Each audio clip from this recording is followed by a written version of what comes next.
Erev Tov à tous mes amis, je suis très ravi de vous retrouver une nouvelle fois sur Israël Torah pour un nouveau cours, nouvelle étude par rapport à notre série sur la Torah de la Malchut et la Torah du Mashiach. Donc la semaine dernière, on a expliqué la différence entre la Emouna et le Bitachon, la foi passive et la foi active, et que maintenant qu'on se trouve en Eretz Israël, qui est le modèle de la Malchut, le modèle du Mashiach, on doit devenir des acteurs, on doit rentrer dans le bitachon, c'est-à-dire dans la foi active. C'est d'ailleurs pour cela que le plus grand ennemi de la royauté, c'est Amalek. Amalek, le roi avait la mission de le détruire. Pourquoi ? Parce que Amalek, Gematria, Safek, le doute, 240. Pourquoi ? Parce que le plus grand mal dans la vie, c'est la peur, c'est le doute, d'avancer. C'est pour ça que le Meller, c'est celui qui vient amener l'antidote à tout, parce qu'il avance. Pourquoi il avance ? Parce qu'il n'a plus aucun doute, il n'a plus peur de rien. Il sait que Dieu marche avec lui. Donc, finalement, le plus grand des fautes, c'est la peur. Mais aujourd'hui, je vais revenir à ce qu'on expliquait à la fin de la dernière vidéo. La semaine dernière, on a fini en expliquant que le roi David, il est le modèle de l'action, il est le modèle de l'engagement, il est le modèle du bitachon. Tous les rois sont comme ça.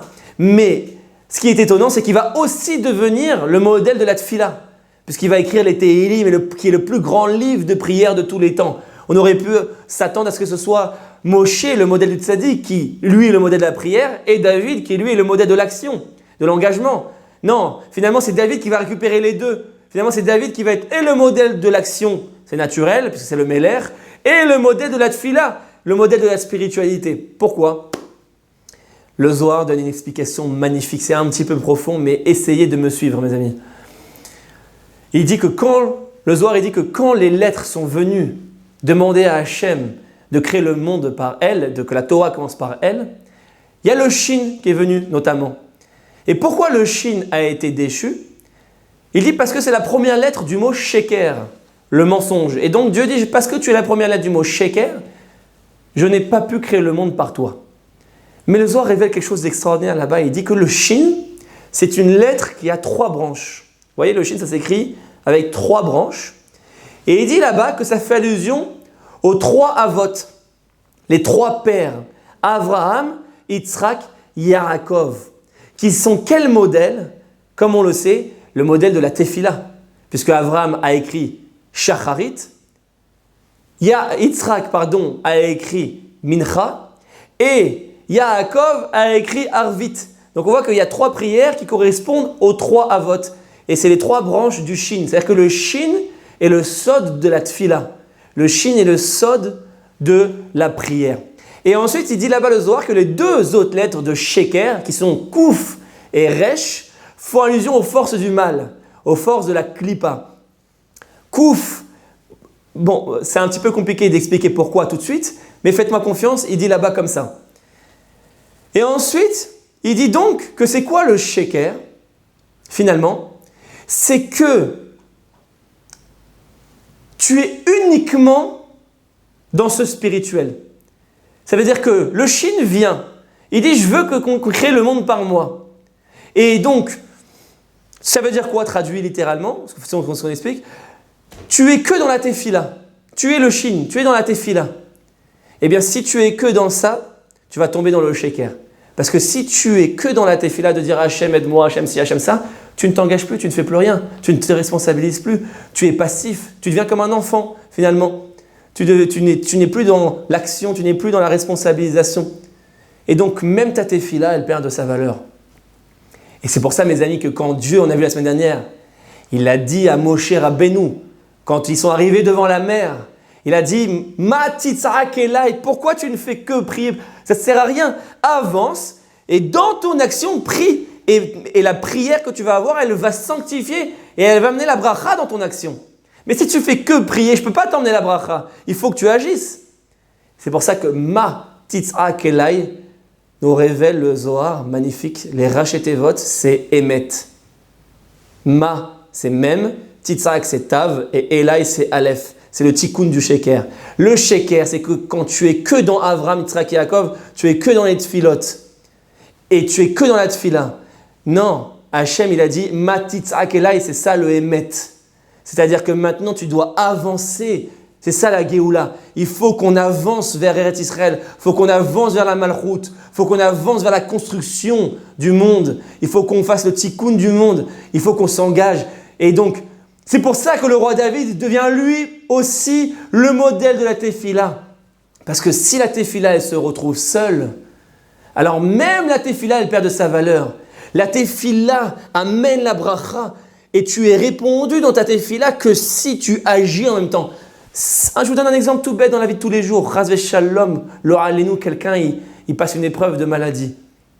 Est-ce que tu as le droit de dire « Hachem, guéris-moi » C'est interdit par la Torah. Ça, c'est chrétien de penser comme ça. La Torah, elle te dit « Tu dois aller voir le médecin. Tu dois aller faire toute la ishtadlout. Tu dois aller prendre les médicaments. Tu dois chercher tous les traitements. Tu dois faire tout ça. Et si tu fais tout ça, en ayant bien sûr la conscience que ce n'est pas le médecin qui te guérit. Vous vous rappelez, c'est le secret de ce qu'on a dit dans la dernière vidéo. Il faut en même temps y agir et en même temps avoir la conscience que c'est Hachem. Tu vas voir le médecin, mais en même temps, tu as conscience que ce n'est pas le médecin qui te guérit et tu pries dans ta ishtadlout.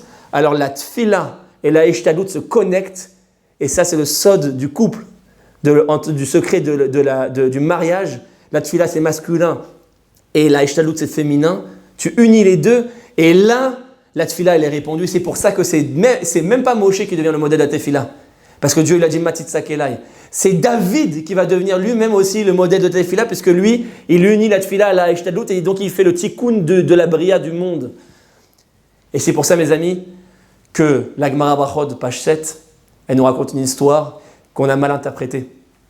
Elle nous dit là-bas que Moshe Rabbeinu, il a vu le kécher des tefilines de Dieu qui était caché derrière. Vous savez, on a le nœud des tefilines ici.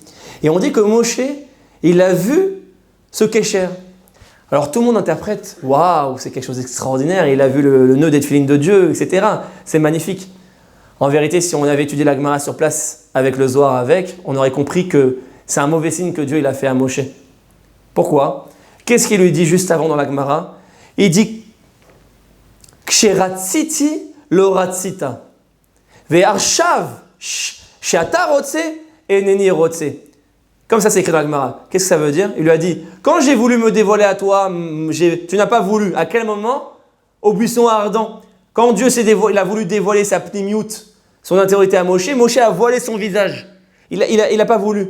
Et donc il dit, maintenant que tu veux voir ma pnimiout, tu vas voir que mon achor. Tu vas pas voir mon visage. Tu vas voir. Le nœud se trouve dans le derrière. Et donc, en vérité, c'est une punition que Dieu fait à Moshe. Parce que Moshe, il aurait aimé voir le visage de Dieu.